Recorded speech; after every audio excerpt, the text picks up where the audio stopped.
Bismillahirrahmanirrahim. Assalamualaikum warahmatullahi wabarakatuh. Alhamdulillah, wassalatu wassalamu ala rasulillah wa ala alihi wa sahbihi wa mawala amma ba'du. Kita lanjutkan surat Al-Kahfi dan insyaallah kita akan masuk ke kisah Ashabul Kahfi ya. Bismillahirrahmanirrahim. Allahumma alimna ma yanfa'una warzuqna uluman tanfa'una wa zidna ilma. Allahumma arhamna bil Qur'an waj'alhu lana imama wa nura wa huda wa rahmah. Allahumma dzakkirna minhu ma nasina wa 'allimna minhu ma jahilna warzuqna tilawatahu ana al-laili wa atrafan nahar waj'alhu lana hujjatan ya rabbal alamin. Bismillah. Kita lanjutkan surat Al-Kahfi ayat berapa kemarin ya?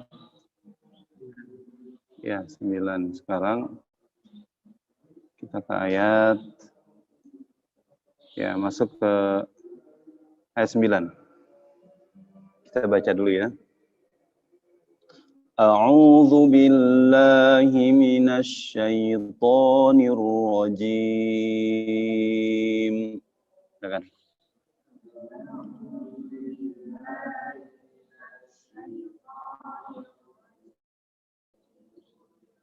Al-Kahfi ayat 9.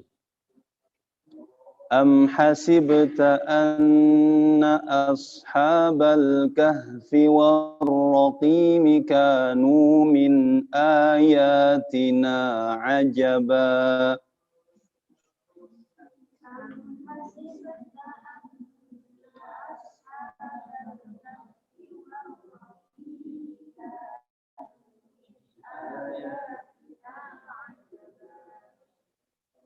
Sekali lagi ya. Am hasibta anna ashabal kahfi war-raqim kanu min ayatina ajaba.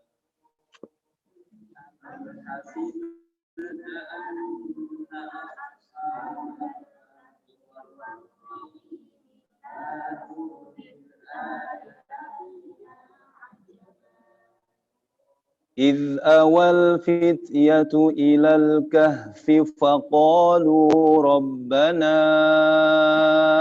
آتنا من لدنك رحمة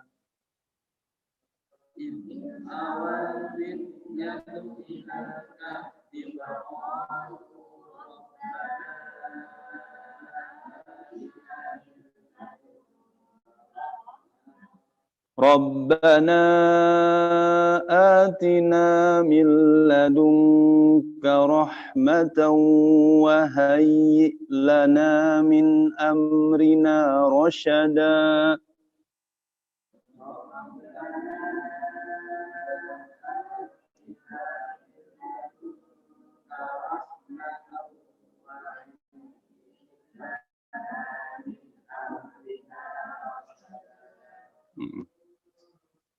فضربنا على آذانهم في الكهف سنين عددا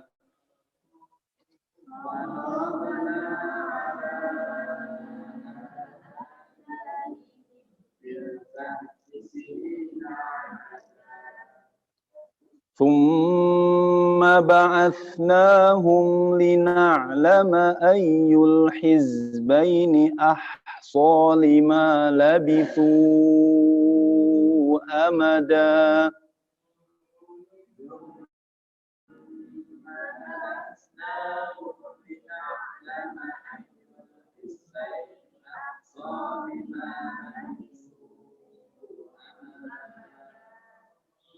نحن نقص عليك نبأهم بالحق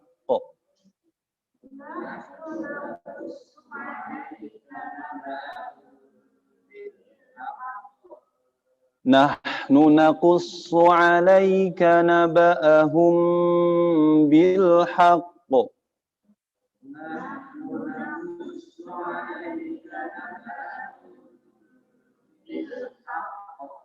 إن إنهم فتية آمنوا بربهم وزدناهم هدى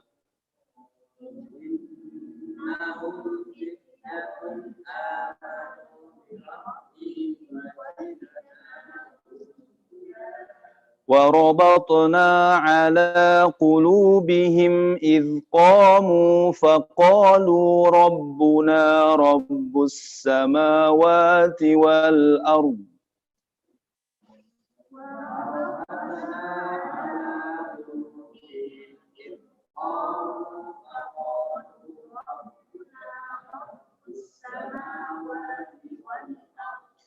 فقالوا ربنا رب السماوات والأرض لن ندعو من دونه إلها لقد قلنا إذا شططا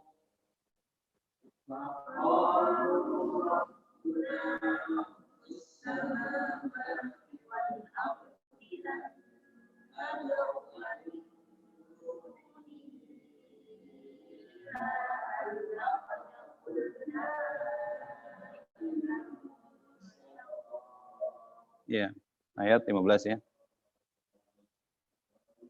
Haula'i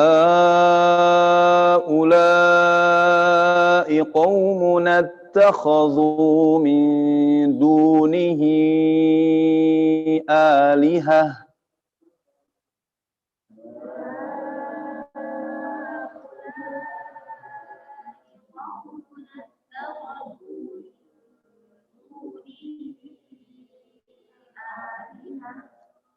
لولا يأتون عليهم بسلطان بين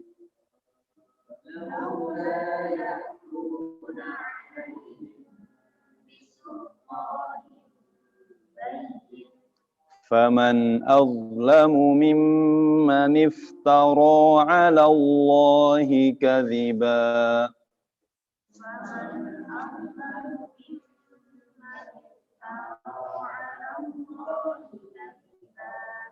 وَإِذِ اعْتَزَلْتُمُوهُمْ وَمَا يَعْبُدُونَ إِلَّا اللَّهَ فَأْوُوا إِلَى الْكَهْفِ يَنشُرْ لَكُمْ رَبُّكُمْ مِنْ رَحْمَتِهِ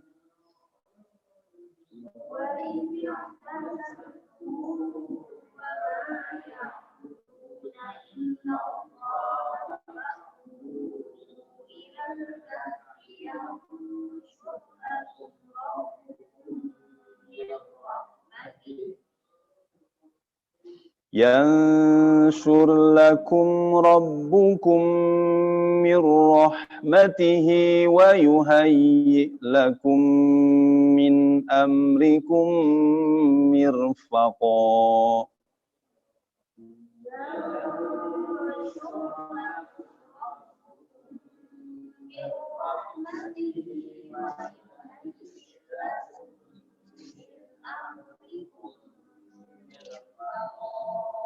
Bismillahirrahmanirrahim.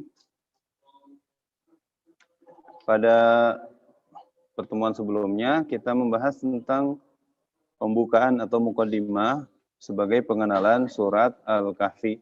Di mana surat ini dimulai dengan kalimat Alhamdu. Dan di dalam Al-Quran itu ada 4 surat yang dimulai dengan kalimat tahmid. Surat apa aja? Yang pertama Al-Fatihah. Yang kedua Al-An'am. Yang ketiga Al-Kahfi, dan yang keempat adalah surat apa? Fatir. Fatir ayat surat keberapa itu? Surat ke-35 ya, sebelum Yasin. Kalau Al-An'am surat yang Al-An'am surat yang ke-6 setelah Al-Maidah. Kemudian Al-Kahfi ini terdiri dari 110 ayat, di mana ada berapa ayat yang berbicara tentang kisah-kisahnya? Ada 70 ayat. Jadi dari 110 ada 70 ayat yang berbicara tentang kisah. Intinya surat ini didominasi oleh pelajaran-pelajaran atau dari kisah-kisah umat-umat terdahulu. Begitu pula surat ini menjelaskan tentang dahsyatnya hari kiamat dan balasan bagi orang-orang kafir. Sebagaimana Al-Quran juga demikian ya, Al-Quran juga banyak didominasi oleh cerita-cerita umat terdahulu. Contohnya surat Al-Baqarah saja. Yang mendominasi surat Al-Baqarah itu cerita tentang apa? Yang mendominasi surat Al-Baqarah itu cerita tentang Bani Israel. Bani Israel ya. Ya kan? Bukan Nabi Adam, tapi tentang Bani Israel. Sehingga seakan-akan surat Al-Baqarah itu turun untuk Bani Israel. Ya. Nah, surat-surat Bani Israel juga yang berbicara tentang Bani Israel juga tersebar di surat-surat yang misalkan surat Al-Anbiya bicara tentang Bani Israel. Terus Al-A'raf juga di situ berbicara tentang Bani Israel. Kemudian surat Toha bicara Bani Israel. Bahkan di juz 30 banyak ya dalam Bani Israel. Bahkan wa thamudal ladzina jabu as-sakhra bil wad. Oh bukan, itu Samud ya. Wa fir'auna dzil autad ya.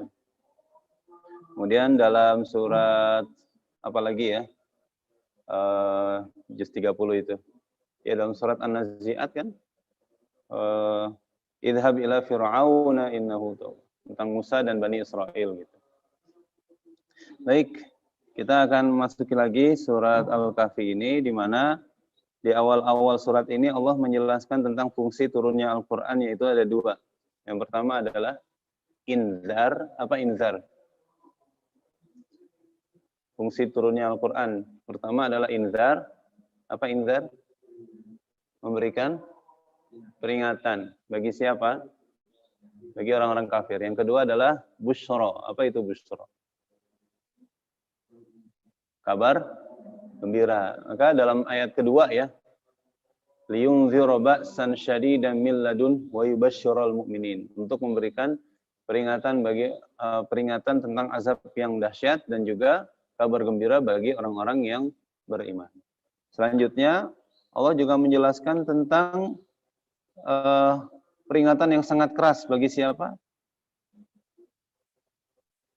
Peringatan yang sangat keras bagi mereka yang wa yunzirul ladzina qalu takhadallahu walada. Nah, ini kan Allah memberikan peringatan keras kepada siapa? Orang-orang yang mengatakan bahwa Allah itu mempunyai anak gitu. Dan ini kebiasaan orang-orang jahiliyah dan juga orang-orang paganisme ya. Mereka itu menganggap bahwa bahwa Allah itu mempunyai anak, sehingga berhala-berhala mereka itu mereka anggap sebagai anak-anak Allah, anak perempuannya Allah gitu. Ya. Dan mereka menganggap bahwa malaikat juga adalah anak perempuan Allah. Dalam surat An-Najm di mana Allah Subhanahu wa taala berfirman gimana? Dalam surat An-Najm Allah innal ladzina la yu'minuna bil akhirati la yusammunal malaikata tasmiyatal unsa.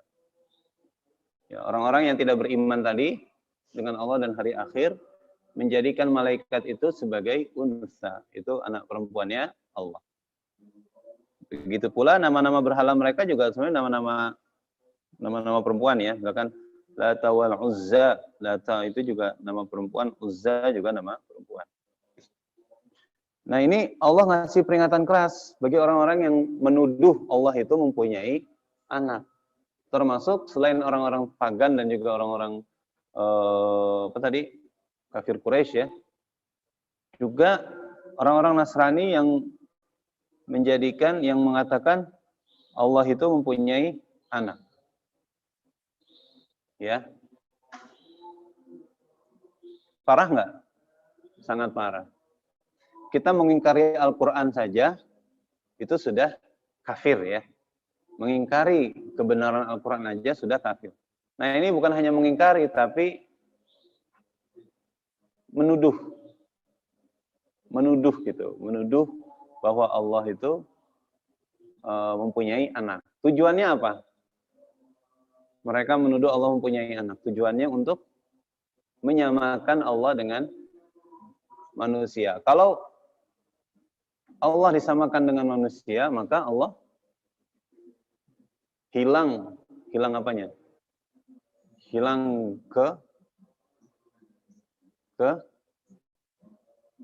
hilang kesuciannya, ya, hilang sifat-sifat ketuhanannya, gitu ya. Karena sama dengan manusia. Gitu. Tujuannya adalah seperti itu. Ya. Dan konsep Tuhan dalam Islam, ya, laisa kamitslihi syai'un. Ya, Allah itu tidak bisa disamakan. Walam yakul lahu kufuwan ahad, gitu. Tidak ada yang bisa menandingi, menyetarai kebesaran dan kekuasaan Allah Subhanahu wa taala. Artinya makhluk atau manusia ini enggak ada yang bisa menandingi Allah dan menyamakan Allah Subhanahu wa taala. Itu konsep ketuhanan di dalam Islam. Tapi kan orang-orang pagan, orang-orang yang menyembah berhala itu hobinya adalah ingin menyamakan Tuhan dengan materi, ada unsur-unsur materinya gitu. Gitu ya. Maka mereka membuat berhala. Buat berhala supaya apa? Supaya Tuhan itu bisa diraba, Tuhan itu bisa dilihat gitu. Kalau Tuhan bisa diraba, bisa dilihat, berarti benda kan? Oh, berarti Tuhan itu benda. Sama dengan makhluknya. Begitu pula Bani Israel saat apa? Menjadikan apa itu? Sapi betina sebagai sesembahannya gitu. Sama juga. Ya, ijlan jasadan lahu khuwar. Ijlan itu sapi muda ya. Yang lahu khuwar, yang sapi itu mempunyai suara. Jadi kayak boneka atau patung ya. Patung yang sapi itu mempunyai suaranya. Itu disembah oleh mereka karena mereka melihat, oh ini loh Tuhan, bisa dilihat, bisa dipegang gitu.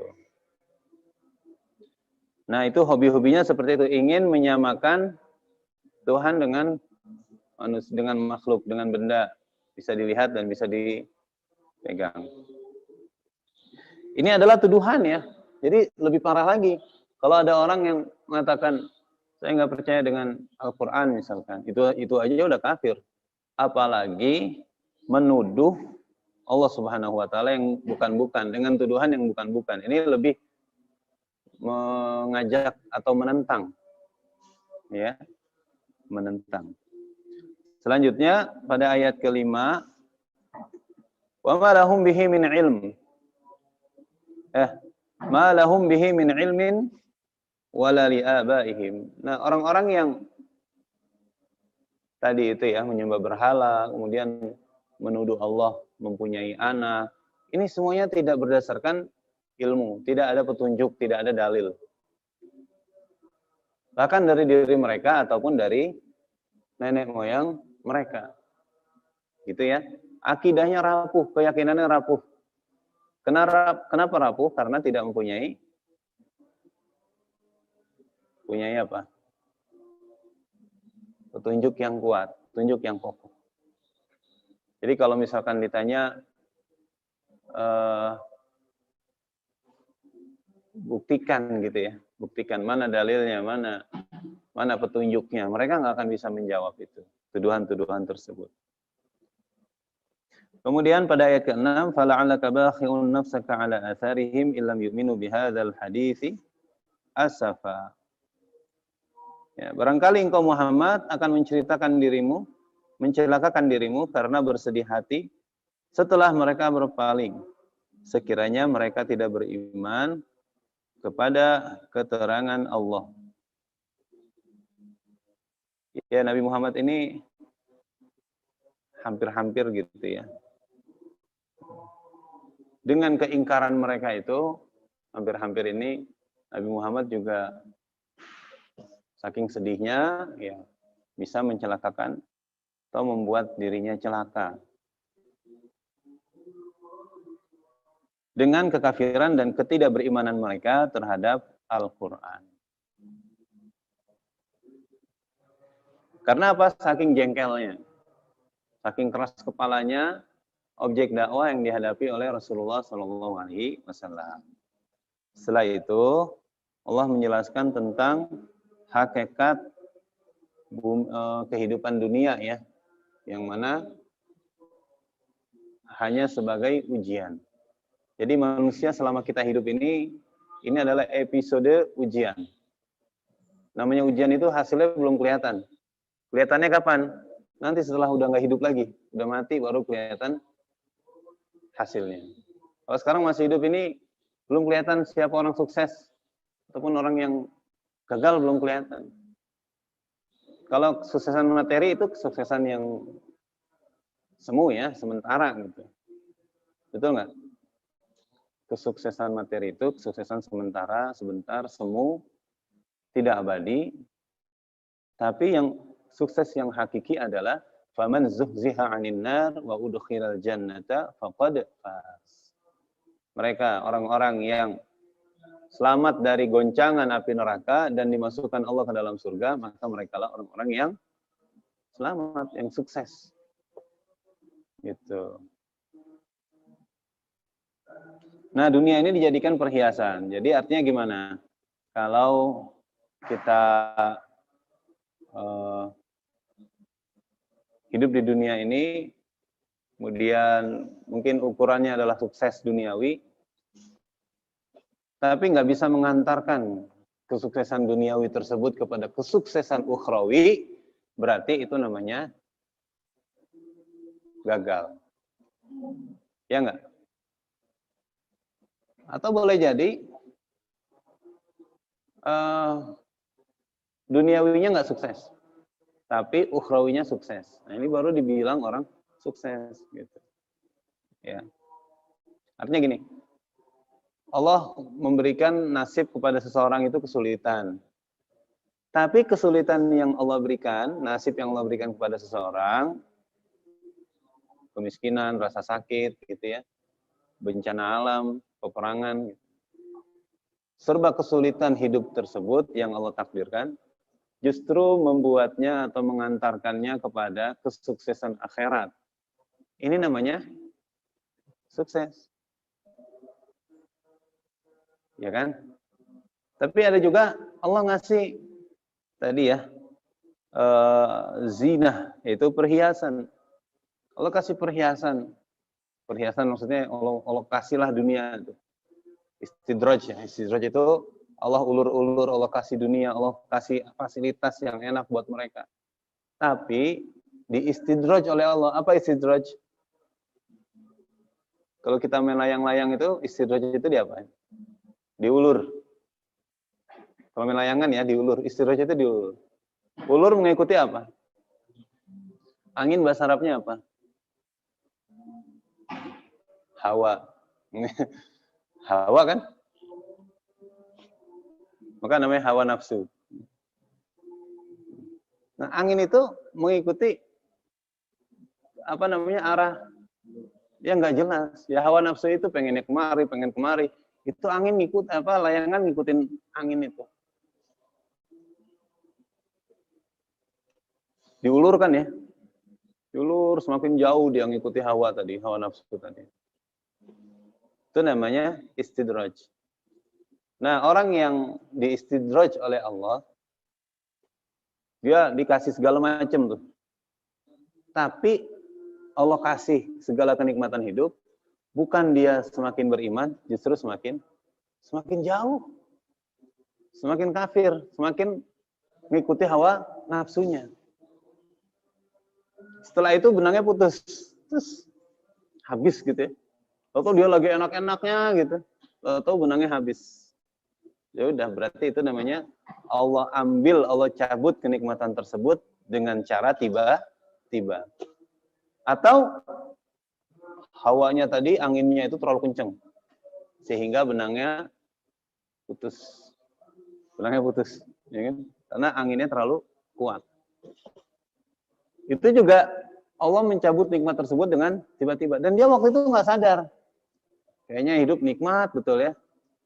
Apa aja dikasih, segala macamnya sukses gitu.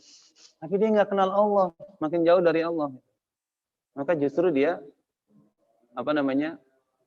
saat itu pula dia bukan semakin dekat, tapi semakin jauh. Itu namanya istidraj.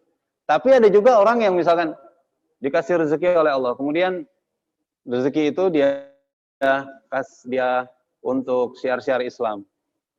Habis itu Allah tambah lagi nikmatnya, dikasih lagi untuk disedekahkan, dizakatkan gitu. Allah kasih lagi, justru dengan sedekahnya, dengan zakatnya, Allah kasih peluang dia menjadi orang kaya. Itu namanya bukan istidraj ya. Itu namanya Allah ngasih peluang dia untuk bisa beramal lebih banyak.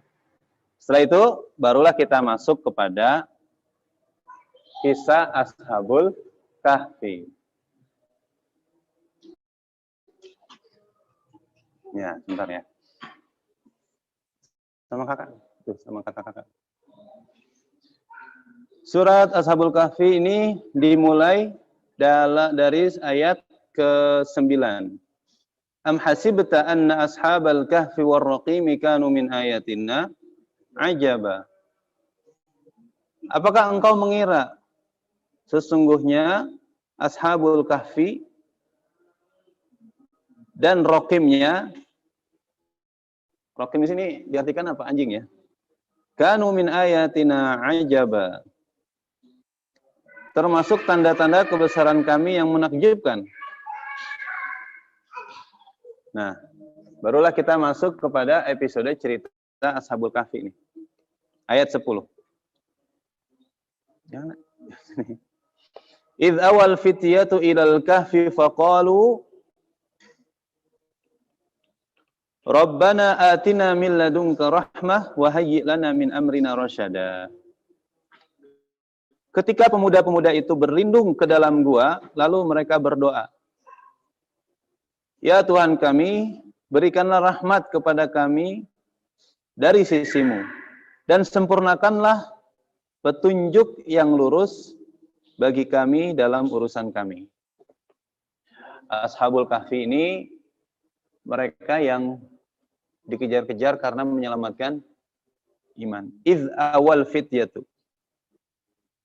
Pemuda yang berlindung. Mungkin pertanyaan kita gini, kan mereka orang beriman, kok lari gitu ya? Kok lari sih gitu? Karena takut dari keimanannya sehingga bersembunyi gitu. Kenapa nggak berani menghadapi kekafiran? Jawabannya tahu nggak? Nggak tahu ya. Karena mereka hanya pemuda biasa. Iz awal fityah. Fityah itu apa? Fata, pemuda. Mereka bukan nabi dan mereka bukan rasul. Kalau nabi dan rasul tugasnya untuk menyampaikan. Tapi kalau manusia biasa menerima apa yang disampaikan oleh nabi dan rasul. Nah, keimanan itu tinggal dijaga oleh mereka. Ya kan? Dijaga. Kalau nabi dan rasul ya harus menghadapi sebagaimana Musa dan Harun menghadapi Fir'aun. Begitu. Tapi karena mereka ini bukan nabi, nggak ada tugas menyampaikan, maka tugas mereka hanya mempertahankan keimanan. Jadi mereka hidup di sebuah masa di mana rajanya zalim, kafir, memaksa seluruh masyarakatnya untuk menyembah berhala. Maka mereka id awal fityatu, mereka berlindung kemana? Ke Kahf. Gua ya. Ada ghar, ada al-kahf. Dua-duanya ghar itu gua juga ya. Kahfi juga gua. Bedanya tahu nggak? Nanti di sini Allah deskripsikan apa itu al-kahfi. Kalau ghar itu gua sempit ya. Kalau kita lihat bagaimana Rasulullah ke gua Hira, itu guanya sempit.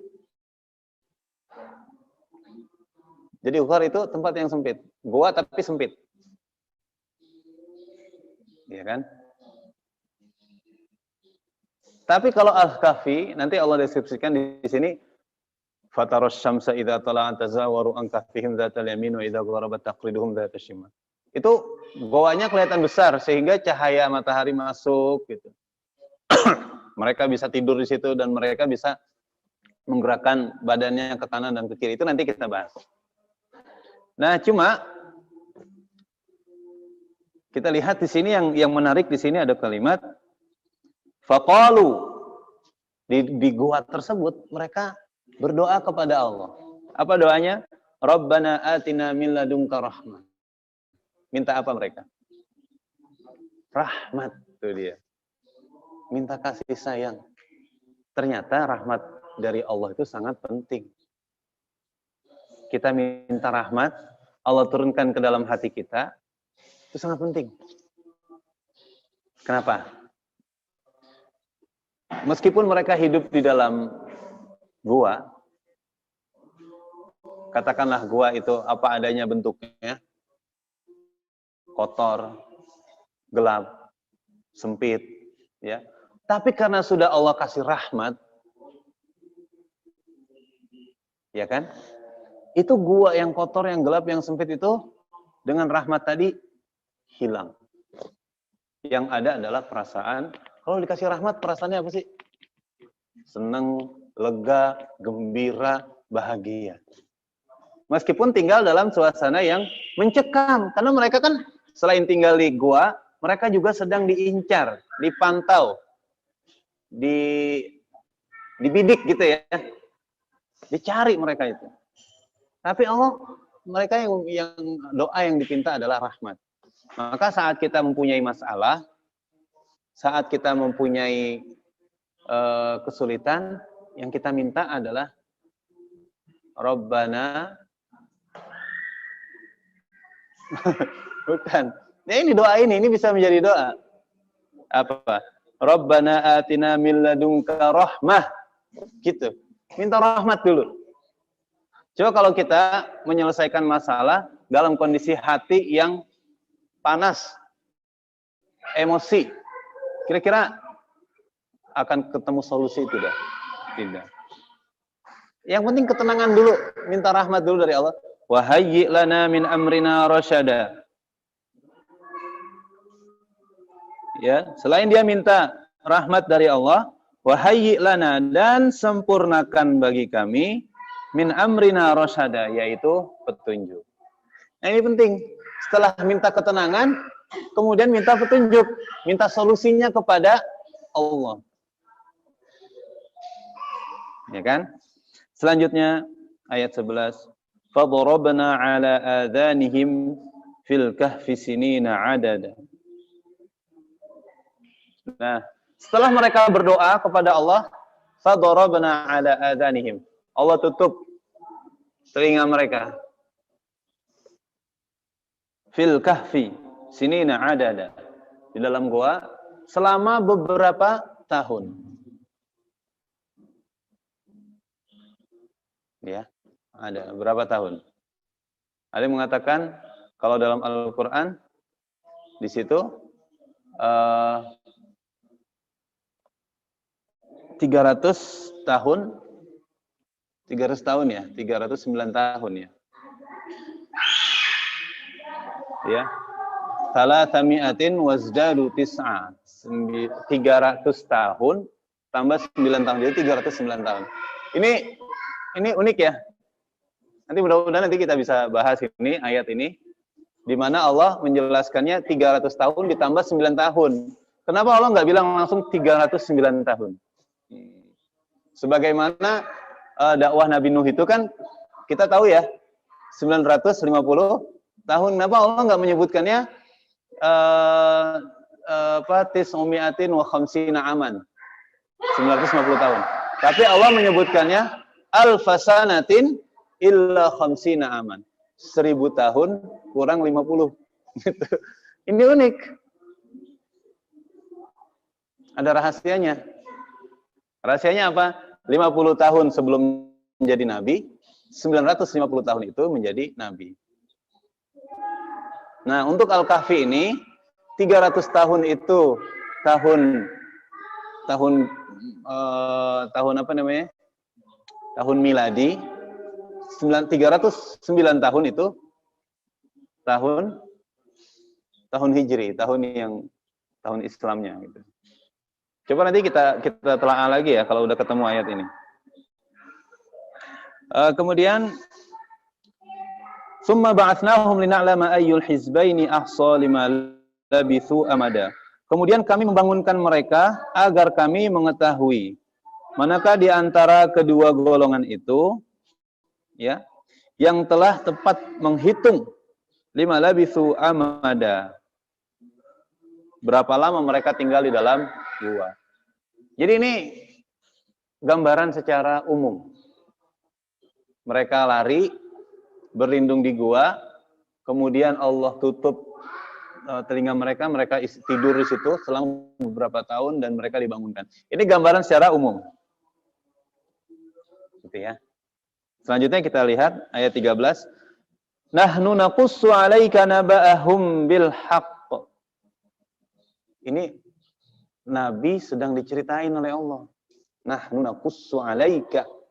Kami ceritakan kepadamu wahai Muhammad sallallahu alaihi wasallam naba'ahum bil haq. Cerita-cerita mereka dengan benar. Gitu. Artinya apa? Nabi menceritakan ini kepada Allah menceritakan ini kepada Nabi, pasti ada apa? Ada hikmah, ada pelajaran. Maka surat Al-Kahfi ini turun di mana? Coba lihat. Mekah. Mekah itu periodenya seperti apa? Orang yang beriman dikejar-kejar. Disiksa. Betul ya? Dihina. Dibunuh. Ya kan? Cerita seperti ini, Allah ceritakan kisah Ashabul Kahfi kepada Nabi. Untuk apa? Menjadi hiburan untuk Rasulullah. Dan juga menguatkan langkah Rasulullah dalam menghadapi semua tribulasi-tribulasi dakwah di Mekah. Nah, selanjutnya arahan Allah nih. Innahum fityatun amanu bi rabbihim wa zidnahum huda. Sesungguhnya mereka adalah pemuda-pemuda yang beriman kepada Allah. Wa zidnahum huda. Dan kami tambahkan kepada mereka petunjuk. Pemuda-pemuda yang beriman. Karena kalau orang tua beriman lumrah. Karena mereka udah tahu, oh ajalnya udah tinggal deket lagi gitu. Jatah hidupnya di dunia udah nggak lama lagi. Mereka udah nyadar bahwa akan ada akhirat. Betul ya? Kalau orang tua beriman mah wajar ya. Tapi innahum fityatun, mereka adalah pemuda-pemuda yang beriman. Ini yang jarang, Li. Pemuda ganteng, banyak duit, tinggi. Oh. Siapa yang nggak suka? Ya kan? Tapi udah kayak begitu, tapi dia beriman coba. Ini yang susah nyarinya. Makanya di antara orang-orang yang akan mendapatkan perlindungan dari api neraka adalah pemuda-pemuda ya, yang hatinya terpaut dengan masjid. Baik, kita lanjutin. Ini ciri-ciri ya, ciri-ciri karena kok pemuda gitu ya. Pemuda, emang umur mereka berapa sih gitu. Nah, muda itu tidak bisa dilihat dari umurnya. Tapi muda itu dilihat dari jiwanya. Kemudian warabatna ala qulubihim idh qamu faqalu rabbuna rabbus samawati wal ard. Kita lihat dulu warabatna ala qulubihim, dan kami ribat itu diikat gitu ya. Hati mereka diribat, diikat oleh Allah. Jadi, Masya Allah, keimanan itu harus disatukan. Orang beriman itu harus diikat hatinya, jangan berpencar-pencar. Orang beriman itu harus warabatna ala qulubihim. Hatinya harus kuat dan diikat. Setelah orang beriman itu hatinya diikat, tidak bercerai-berai. Nah, ini juga mungkin jadi jadi dalil ya bahwa untuk membentuk sebuah ukhuwah basicnya adalah keimanan. Orang beriman itu akan mudah berukhuwah, gitu ya. Karena ukhuwah ini adalah persaudaraan atas dasar apa? Atas dasar nasab, atas dasar keturunan, atas dasar pekerjaan, atau atas dasar suku, atau atas dasar bangsa, atau atas dasar keimanan. Keimanan. Ini dalil bahwa orang beriman itu mudah untuk diukhuwahkan, disatukan hatinya. Setelah orang beriman diukhuwahkan hatinya, kemudian apa? Qamu. Langsung mereka qamu apa qamu? Qamu. Bangkit, berdiri. Tuh kan begitu kan? Jadi iman dikuatin dulu. Setelah imannya masing-masing personal itu dikuatin, ada konsolidasi, disatukan orang-orang yang beriman. Setelah disatukan, mereka harus bangkit berdiri. Bangkit dengan semangat. Untuk mengatakan apa? Apa yang dikatakan di situ? Dalam surat Al-Kahfi. Coba, lanjutannya apa? Rabbuna Rabbus samawati wal ard lan nad'uwa min dunihi ilaha laqad qulna idzan syatata. Jangan di sini dong. Di sana namanya di sana. Ya, namanya di sana. Nah, dengan lantang mereka mengatakan Rabbuna Rabbus samawati wal ard. Tuhan kami adalah Tuhan yang menguasai langit dan bumi. Lan nad'uwa min dunihi ilaha. Kami tidak akan menyembah selainnya. Laqad qulna idzan syatata. Nah, kalau kami menyembah selain Allah, maka idzan syatata. Saat itu kami sangat jauh dari kebenaran gitu. Nah, ini harus ada keberanian ya. Iman diikat dengan ukhuwah, habis itu jangan di sini nak. Tuh lagi ngajar ya.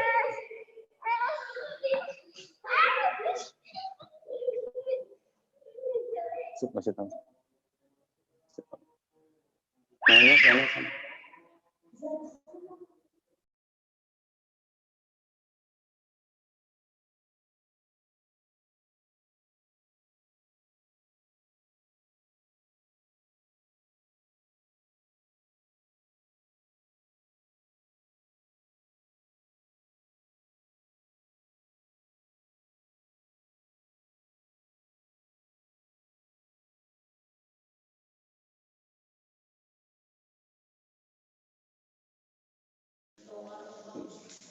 Assalamualaikum, suaranya jelas nggak ya?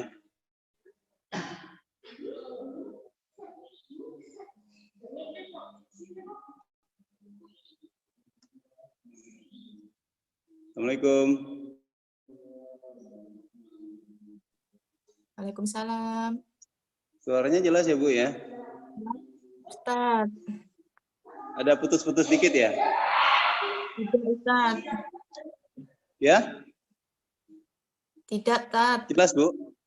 Jelas ya, alhamdulillah. Saya lanjutkan ya kalau gitu ya.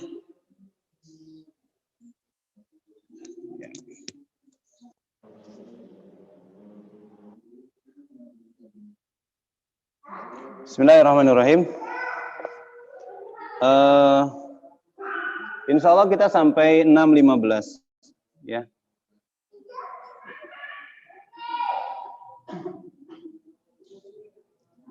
Kita masuk ke ayat ke-15. Haula'i qaumun attakhadhu min dunihi alihah. Mereka itu adalah kaum kami ittakhadhu min dunihi alihah, yang telah menjadikan selain Allah sebagai tuan-tuan sesembahannya. Laula ya'tuna 'alaihim bisultanin bayyin. Nah, ini tadi pertanyaan saya tadi kan. Laula ya'tuna 'alaihim bisultanin bayyin. Ini mereka tadi, orang-orang kaum mereka yang tadi semuanya menyembah berhala, laula ya'tuna alaihim bisultanin bayyin. Mengapa mereka tidak mendatangkan alasan yang sangat terang, gitu ya? Mengapa mereka menyembah berhala? Mengapa mereka menuduh Allah itu mempunyai anak, gitu? Mana buktinya? Mana landasannya? Mana petunjuknya? Mana dalilnya? Gitu? Nggak ada. Faman azlamu mimman iftara 'ala Allahi kadziba. Maka orang yang tadi menentang aja Allah udah benci, apalagi menuduh. Gitu ya. Maka bahasanya faman azlamu. Maka siapakah yang lebih zalim? Jadi ada orang zalim. Orang yang zalim yang keblinger adalah azlam. Gitu. Azlam, paling zalim. Kabir itu kan besar, akbar paling besar. Soghir itu kecil, asghar paling kecil. Zalim itu zalim, azlam paling zalim. Orang yang paling zalim adalah orang yang nggak bisa, orang yang apa nih? Mengada-ngada terhadap Allah dengan kadziba, dengan kebohongan. Apa mereka mengada-ngada dengan apa? Dengan mengatakan apa? Allah mempunyai anak, ya, anak perempuan gitu ya. Jadi ini tentu saja Allah sangat marah ya dengan mereka. Jangankan Allah, Nabi saja tadi apa? Dalam ayat ke-6 tadi. Fala'allaka bakhi'un nafsaka 'ala atharim. Nabi aja jengkel, hampir ingin mencelakakan dirinya karena kejengkelan mereka kepada Allah dan kepada Al-Quran. Ini jadi orang-orang kafir ini sangat apa ya, keblinger gitu ya, buat kesel banget gitu. Selanjutnya ayat 16.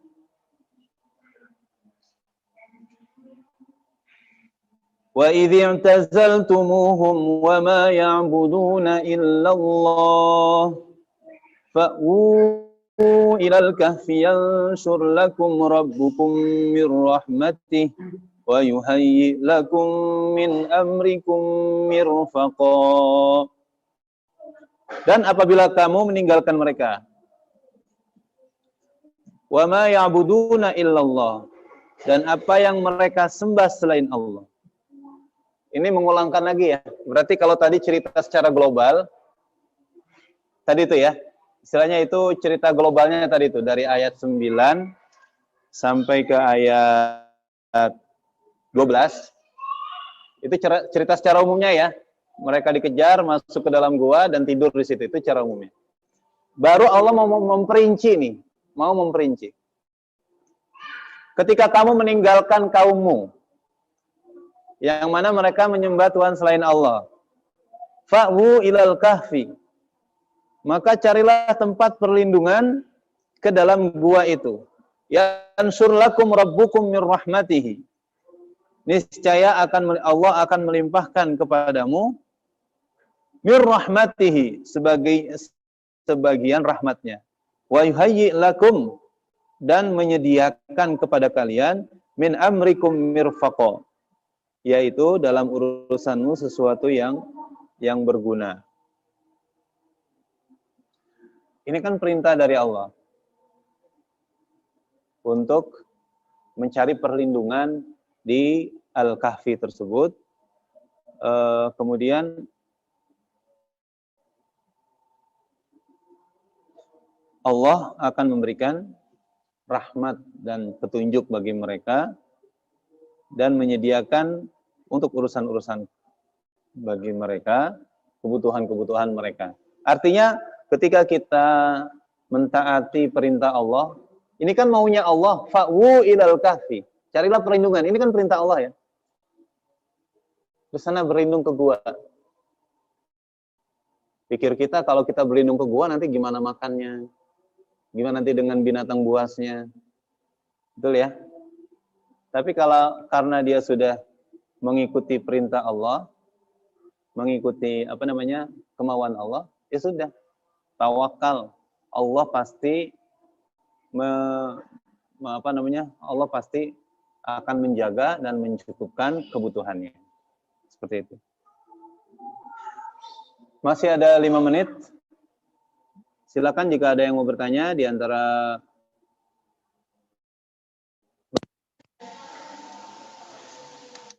silakan.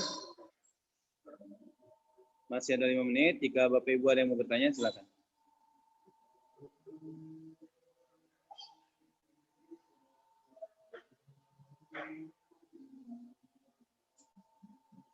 Jika ada yang bertanya, silakan Bapak Ibu. Kalau belum ada, saya lanjutin dikit lagi ya.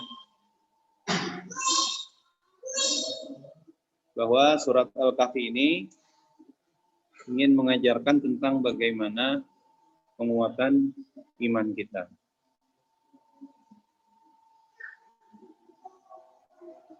Insya Allah besok hari Kamis ya. Nah, kalau hari Kamis nanti jatahnya Riyadus Shalihin. Besok jadwal Riyadus Shalihin. Nanti hari Jumat insya Allah bisa dilanjutkan lagi tentang tafsir surat Al-Kahfi. Mudah-mudahan nanti bisa kita rampungkan tafsir dan tadabbur surat Al-Kahfi ini selama di bulan Ramadan ini. Amin ya rabbal alamin. Dan saya ucapkan terima kasih pada Bapak Ibu yang ikut di Zoom ataupun di YouTube. Mudah-mudahan bisa mengambil manfaat dari kajian ini. Ini kajian bersama santri-santri Darussalam di Pondok Darussalam kampus. Mudah-mudahan bermanfaat. Saya akhiri. Wabillahi taufiq wal hidayah. Wassalamualaikum warahmatullahi wabarakatuh.